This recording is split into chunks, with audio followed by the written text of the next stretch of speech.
뉴스 기사에서 젊은 세대의 낮은 문해력에 대한 걱정스러움을 이야기하면서 한 해프닝을 예로 들었습니다.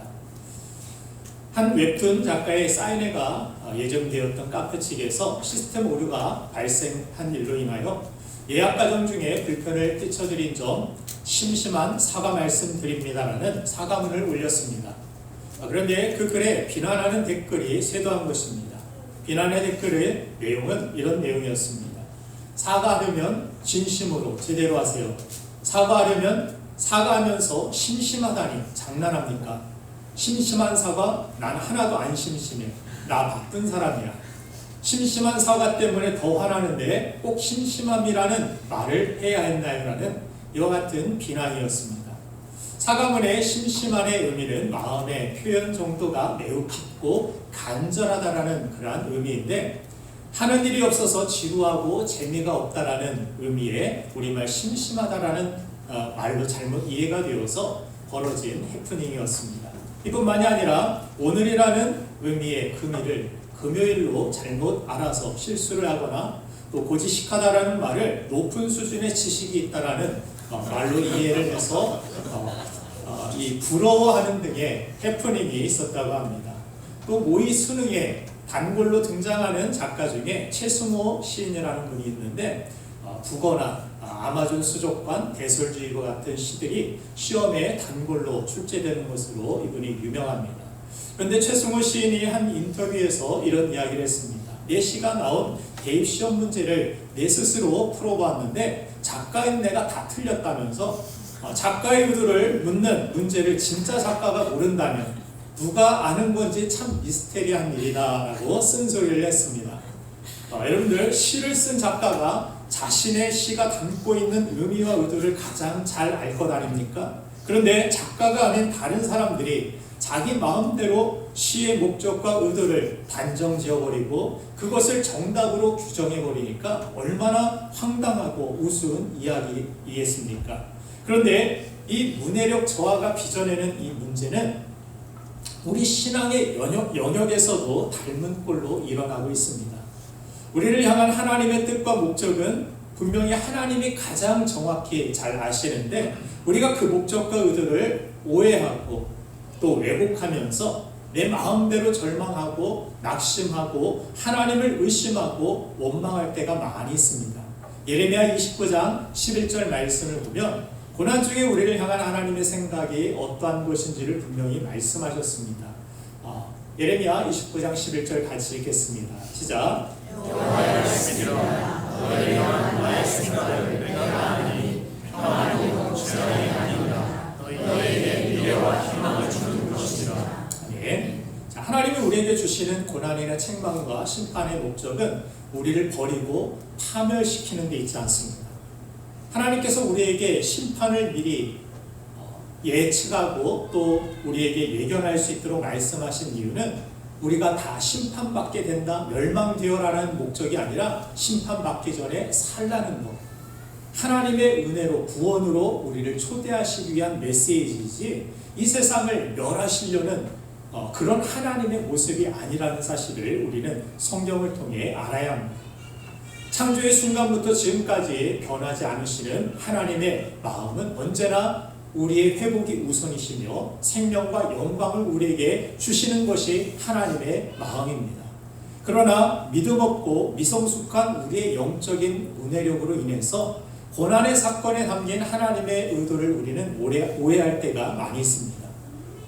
그럴 때 우리는 문제는 문제대로 더 힘듦을 경험하게 되고 고난의 유익과 또 고난에 담긴 하나님이 기대하시는 그 열매를 누리지 못한 채 하나님 도대체 나에게 저한테 왜 그러세요라는 그러한 의심과 갈등과 상처만이 깊게 남게 됨을 경험합니다. 반대로 고난 중에 담긴 하나님의 의도를 우리가 믿고 이해하게 되면 고난으로 인해서 우리는 더욱 강해지게 되고 고난으로 인하여서 그 인내의 열매, 더욱 하나님이 기뻐하시는 사명을 우리는 아름답게 감당하고 아름다운 열매를 풍성히 맺게 됩니다. 이와 같은 그러한 원리를 저도 실제로 얼마 오래전에 경험한 적이 있습니다. 성도님 가족분 중에 장례가 있었는데 제가 급하게 교회 봉투에 조의금을 넣어서 장례식을 찾아갔습니다. 장례식을 찾아가서 그 조의금 봉투를 전해드리고 돌아와서 가만히 책상에서 보니까 이 축 결혼 봉투와 바뀌어 있는 것을 제가 발견하게 되고 얼마나 당황했는지 모릅니다.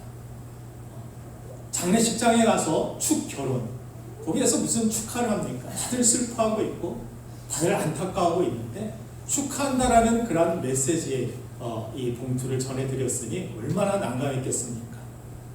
그런데 그분의 이 참 은혜로운 문해력에 저는 큰 감동을 받았습니다.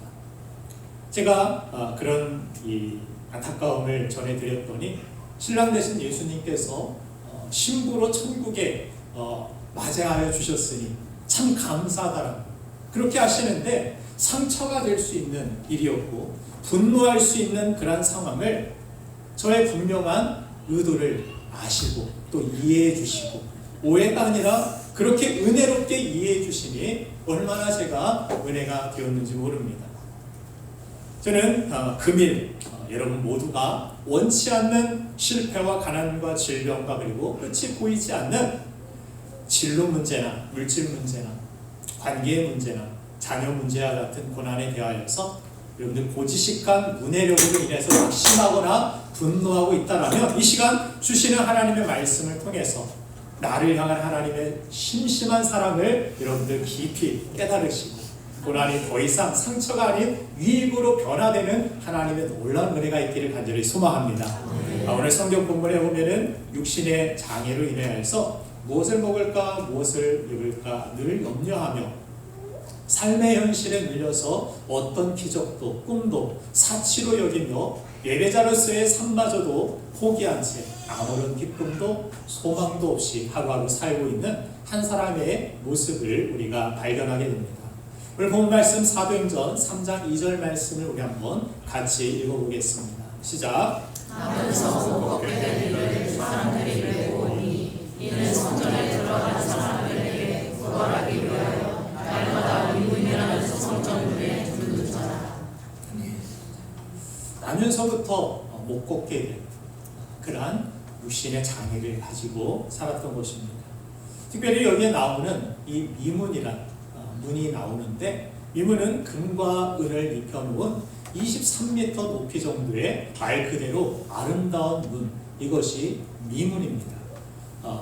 햇살이 이 미문에 비치게 되면 정말 장관을 이루는 예루살렘의 성전에 들어가기 전에 예루살렘의 랜드마크와 같은 그런 문이 바로 이 미문입니다. 그렇게 아름다운 문 앞에서 전혀 걸맞지 않은 모습으로 앉아서 구걸하고 있는 이 사람이 이 아름다운 문을 바라볼 때마다 또 이 문을 통과해 예배드리러 성전으로 걸어 들어가는 사람을 볼 때마다 어떤 마음이 들었을까요? 기쁨과 감사가 넘쳤을까요? 상대적 박탈감이 아마 있었으리라 생각이 듭니다. 아마도 자신이 더 초라해 보이고 자신의 모습이 더 비참해 보였을지 모릅니다. 게다가 장애를 가진 사람은 성전에 들어갈 수 없는 법으로 인하여서 예배 한번 마음껏 드려볼 수 없었던, 하나님의 말씀을 들을 수도 없었던 아쉬움 속에서 그는 비참하게 하루하루를 살았을 것입니다. 오늘날의 이 미문은 우리가 사용하는 블로그나 SNS에 올려지는 사진들이 아닐까 이런 생각을 한번 해보았습니다. SNS에 올라오는 이 사진들을 보면 다 여행을 다니고 맛있는 거 먹으러 다니고 오늘 그래서 못 나오신 분들도 혹시 계신지 모르겠지만 쇼핑하고 다들 재밌게 그렇게 즐겁게 아름답게 가정을 꾸리고 살아가는 것 같은데 나만 빚도촉에 날마다 시달리는 것 같고 건강하지 못한 것 같고 내 가정만 불행해 보이는 것 같고 그런 사진들을 볼 때마다 상대적인 이 박탈감에 좌절하기도 하고 스스로 삶을 포기하는 젊은이들의 이야기를 우리는 주변에서 흔히 들어보게 됩니다. 이 마음이 성전 미문에서 구걸하던 나면서부터 걷지 못한 사람의 마음이 아닐까 생각합니다. 이처럼 이 남자의 모습은 우리가 살면서 경험하는 수많은 좌절을 대표하고 있습니다. 육적으로나 영적으로나 스스로의 힘으로는 그 자리에서 헤어나올 수 없는, 구원의 가능성이 전혀 없는 인간의 절망적인 상태를 우리에게 고스란히 보여주고 있습니다. 그런데 중요한 사실은 오늘 성경을 보면 그런 그의 인생이 완전히 달라졌다는 것입니다. 이것이 바로 복음입니다.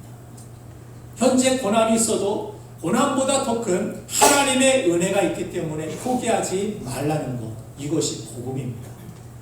오늘 본문 사도행전 3장 8절부터 10절까지의 말씀을 한번 같이 차례로 읽어보겠습니다. 시작. 일어서서 걸으며 그들과 함께 성전으로 들어가면서 기도하고 기도하며 하나님을 찬송하니 모든 백성이 그 건너편과 하나님을 찬송함을 보고 그가 본래 성전 밀문에 앉아 구걸하던 사람인 줄 알고 그에게 일어난 일을 심히 놀랍게 여기며 놀라니라. 아멘. 정말 심히 놀랍게 여기고 놀랄만한 그러한 일이 벌어졌습니다. 도저히 상상할 수도 예측할 수도 꿈꿀 수도 없었던 일이 복음 안에서 일어난 것, 그의 인생에 진정한 반전이 일어날 수 있었던 것, 바로 무엇이 있었는가? 오늘 성경은 그것에 주목하고 있고 그것이 바로 복음이라는 사실을 우리에게 전달하고 있는 것입니다. 한 번도 걷지 못한 인생이 걷는 인생으로, 기쁨으로 예배드리는 인생으로 바뀌는 것, 구걸하던 입술이 하나님을 찬미하고 입술로 하나님 앞에 영광을 돌리며 성전에 들어가 하나님께 예배하는 하나님의 백성이 되는 이러한 아름다운 변화, 또한 도움만 받던 인생이 남에게 감동을 주는 인생으로 바뀌는 것, 이것이 복음 안에 일어나는 하나님의 역사인 줄로 믿습니다. 할렐루야. 자, 저는 오늘 이러한 놀라운 변화의 삶이 예비하는 여러분의 삶의 터전에도 일어나게 되기를 주님의 이름으로 축복합니다. 그러면 이러한 놀라운 변화의 삶이 어떻게 시작된 것일까요? 오늘 보면 사도행전 3장 3절부터 5절 말씀을 보면 이 사람의 변화를 시선의 변화로 이끌어가고 이야기하고 있는 모습을 봅니다. 이 사람의 시선은 원래 계속해서 베드로와 요한이 가진 돈주머니나 물건에 집중되어 있음을 우리는 예측할 수 있습니다. 3절 말씀을 보면 그가 베드로와 요한이 성전에 들어가려 함을 보고 구걸하거늘, 이 사람이 누굴까? 사도일까? 제자일까? 이런 것은 관심이 없었습니다. 사람이 지나가네? 이것은 기회야. 내가 무엇을 얻어낼 수 있는 기회야. 이렇게 생각하고 그 사람을 그냥 돈으로 본 것입니다. 자기 이익의 대상입니다. 그리고 4절 말씀을 보면 베드로가 요한과 더불어 주목하여 이르되 우리를 보라 하니, 여기에서도 보라는 그런 단어가 나오면서 시선에 대한 강조를 하고 있습니다. 그리고 5절 말씀을 보면 이렇게 베드로와 요한이 우리를 보라 이렇게 하니까 그가 어떻게 봅니까? 그가 그들에게서 무엇을 얻을까 하여 바라보거늘, 여전히 그의 시선은 변하지 않았습니다. 우리를 좀 주목해 보라, 이제 새로운 시선을 가져라. 베드로와 요한이 이야기해도 여전히 내가 무엇을 얻을 수 있을까 하면서 돈주머니 보고 있고, 얼마나 많이 돈을 가지고 있기에 이렇게 나를 주목하여 보라고 이야기할까, 어떤 다른 기대가 있었음을 오늘 성경은 보여주고 있는 것입니다. 여전히 소망이 세상에 있는 모습, 이것이 하나님 앞에 예배하러 나온 우리의 모습은 아닌가, 이런 생각을 해보기도 합니다. 그도 그럴 것이 사도행전 4장 22절 말씀을 보면 이 사람이 나이를 40세로 유추할 수 있습니다. 그런데 40년 동안 성전 앞에서 그가 살았지만 육신의 연약함으로 인하여서 성전에 한 번도 들어가본 적도 없었고, 하나님의 은혜가 무엇인지 그는 알 수도 없었을 뿐만이 아니라 나면서부터 장애를 가졌기 때문에 자신은 하나님께 오히려 저주받은 인생이라고 생각하면서 하나님 저한테 왜 그러세요? 라는 그러한 의구심을 가진 채 그는 돈만을 추구하며 살아왔던 것입니다. 이것이 가장 그에게 큰 비극이었습니다. 그저 세상의 것들은 얻었는지 모르겠지만 그러나 예수 그리스도를 모르고 진정한 자신의 본질을 변화시킬 수 있는, 자신을 구원할 수 있는 예수님을 모른 채 살아간다라는 것. 성전 가까이에 살고는 있었지만 진정한 하나님이 주시는 축복과 은혜를 누리지 못했다라는 것. 여기에 그의 비극이 있었다는 것입니다. 그리고 베드로는 이 사실을 누구보다 정확히 알고 있었습니다. 그래서 그에게 이렇게 이야기합니다. 사도행전 3장 6절 말씀 같이 읽어보겠습니다. 시작. 베드로가 이르되 누가 너는 내게 없거니와 내게 있는 이것을 내게 주노니 나사렛 예수 그리스도의 이름으로 일어나 걸어라. 아멘. 이 말을 들었을 때 처음에는 실망감이 있었을지 모르겠습니다. 얼마나 많은 것을 나에게 주기 위하여 나를 주목하라 이야기해놓고 은과 금은 없어. 나 돈 없어. 돈을 구하는 사람에게 나 돈 없어. 실망감이 있었는지 모르겠지만 그 뒤에 나온 나에게 이것은 없지만 예수 그리스도의 이름을 너에게 주겠다. 그 이름으로 일어나 걸으라 할 때 이 사람이 발목에 힘을 얻고 다시 일어나 뛰고 달리는 인생, 한 번도 걷지 못했던 그의 인생이 걷고 뛰는 인생, 하나님을 찬미하며 예배하는 예배자가 되는 놀라운 은혜를 누리게 된 것입니다. 그의 본질을 변화시킨 것은 은과 금이 아니었습니다.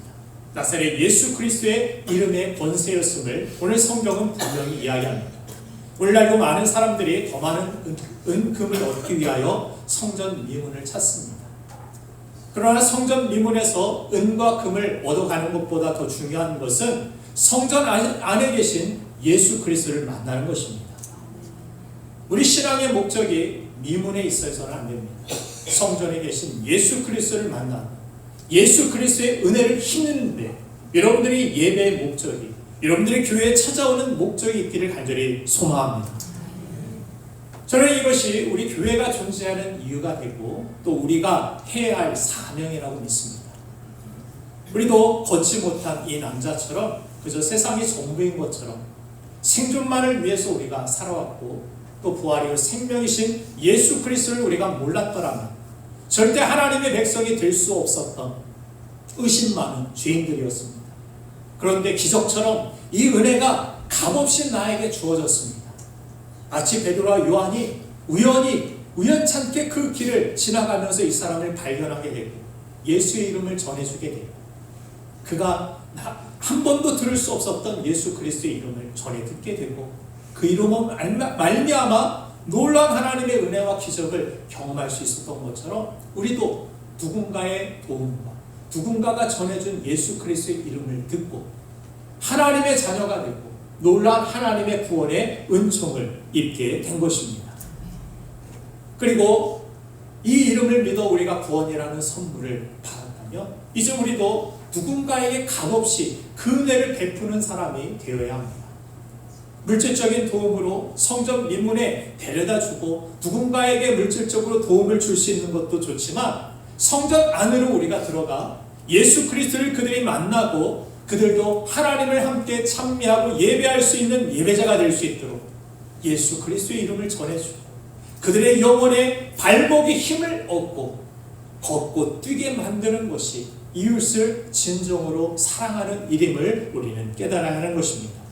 사도행전 4장 10절 말씀을 보면 이 남자는 받은 은혜를 가지고 하나님 앞에 나아가 성전에 들어가 감사하며 찬양하고 하나님을 예배드렸을 뿐만이 아니라 핍박의 상황 속에서 복음을 전하고 있는 베드로와 요한의 곁에서 그들과 함께하면서 예수의 이름이 전해질 수 있도록 자신도 그들 가운데 하나님의 놀라운 은혜를 받은 산 증인이 되어 복음을 전하는데 쓰임받는 아름다운 모습을 보여주고 있습니다. 사도행전 4장 10절 말씀 같이 한번 읽겠습니다. 시작. 너희와 모든 이스라엘 백성들은 알라. 너희가 십자가에 못 박고 하나님이 죽은 자 가운데서 살리신 나사렛 예수 그리스도의 이름으로 이 사람이 건강하게 되어 너희 앞에 섰느니라. 아멘.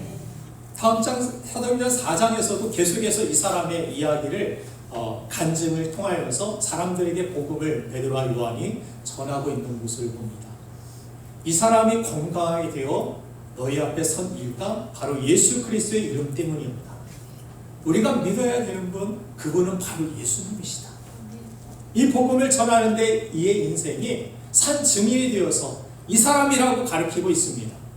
지금 베드로와 요한은 주변 사람들로부터 공회로부터 핍박을 받는 상황입니다. 어떻게 하면은 이 사람들을 추방하고 또 죽일 수 있을까? 이런 생각을 하는데 자신이 구원받았다고 이제 내 살 길 찾아가겠다 이렇게 도망가지 않고 그들 곁에서 내가 예수님의 은혜로 그렇게 새 삶을 얻은 사람입니다.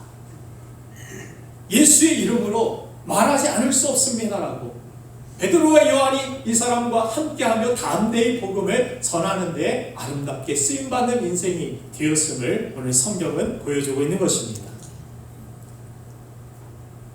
오늘 본문 말씀 사도행전 3장 4절 말씀을 우리가 다시 보면 이 사람을 지나쳐보지 않고 베드로와 요한이 주목하여 이 사람을 보았다라고 베드로와 요한의 시선에 대하여서 강조하고 있는 것을 보게 됩니다.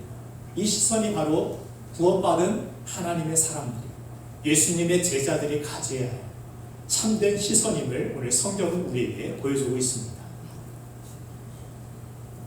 이 세상은 마치 오징어 게임과 같은 세상이라고 이렇게 부릅니다.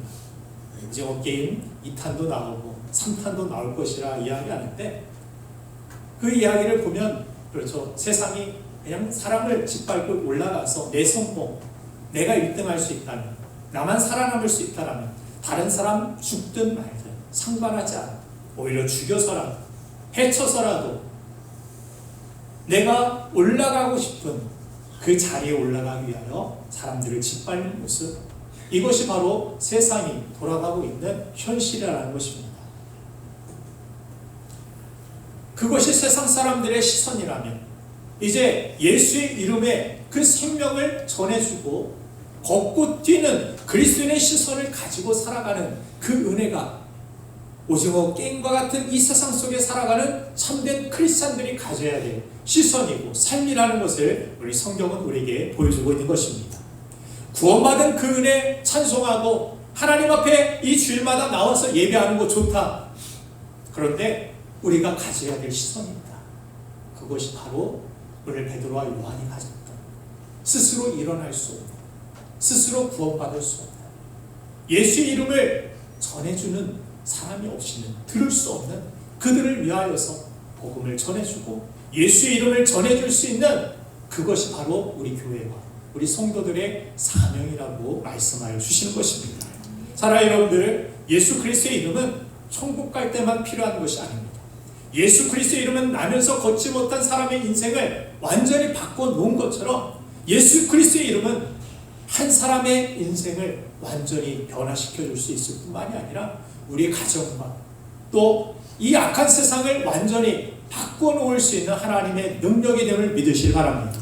예수의 이름의 권세를 가지고 내 어떤 말발, 내 어떤 도움보다 가장 그에게 필요한 것은 예수의 이름입니다. 그 이름의 능력이 그의 인생을 변화시켜 줄 것입니다. 내가 변화시킬 수 없습니다. 내가 자녀를 변화시킬 수 없고 내가 이웃을 변화시킬 수 없고 내가 세상을 변화시킬 수 없습니다. 그러나 내가 믿는 예수님, 나에게 주신 그 예수 그리스도의 이름이 그들에게 전해지고 세상에 전파될 때 그 예수의 이름이 그의 인생을 아름답게 변화시키고 세상을 변화시킬 수 있는 하나님의 능력이 됨을 믿으시기 바랍니다. 이제 그 이름을 전하는 그러한 사명을 우리가 감당해야 될 줄로 믿습니다. 이가 성전 가까이에 서 있었다라는 것, 그것이 그에게 놀라운 축복인 것처럼 그가 알지 못했지만 그 이름을 가까이 전해 들을 수는 없었지만 그럼에도 불구하고 그 이름을 들을 수 있었던 그 성전 가까이 있었다라는 사실, 그에게 축복이 된 것처럼 예수 이름을 모르는 누군가가 있다라면 이 성전에, 이 교회에 예수 이름을 들을 수 있는 그곳에 가까이 찾아올 수 있도록 여러분들이 도와주시면 감사하겠습니다. 세상을 가까이 하면 시험과 죄가 우리의 삶을 더욱 힘들게 할 것이지만 예수 그리스도를 우리가 가까이 한다라면, 그 이름 앞에 우리가 나아갈 수 있다라면 우리 삶을 주님께서 영광된 삶으로 변화시켜 주실 줄 믿습니다.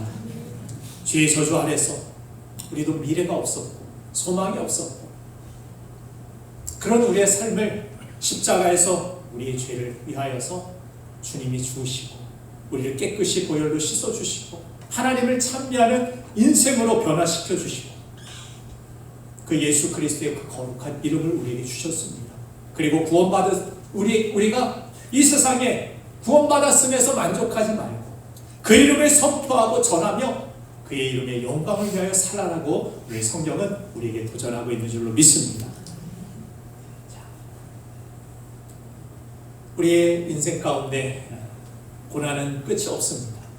이 사람이 질병에서 노인을 받고 자신의 삶이 아름답게 변화되는 그러한 인생으로 그가 새로운 삶을 살았지만 그의 인생이 이 세상에서 영원했을까요?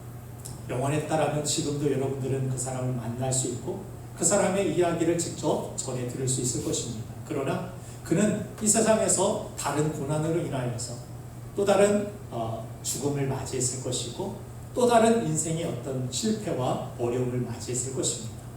그러나 그의 인생이 복된 것은 이 고난보다 더 큰 하나님의 은혜가 있었기에 우리의 인생이 복된 것은 우리의 인생을 억누르는 고난보다 더 큰 하나님의 사랑이 있기에 우리는 넉넉히 이 고난을 이겨낼 수 있고 하나님의 사랑으로 말미암아 우리는 하나님께 영광을 돌리며 성전에서뿐만이 아니라 우리의 삶의 모든 지경에서 예수의 이름을 빛내며 예수의 이름을 위하여 살아가게 될 줄로 믿습니다. 그 이름의 능력을 힘입어 그 사랑을 힘입어 세상을 이기고 하나님의 영광을 나타내며 많은 사람들을 살리고 건질 수 있는 우리 교회와 성도가 되기를 주님의 이름으로 축원드립니다. 이 시간 함께 기도하겠습니다.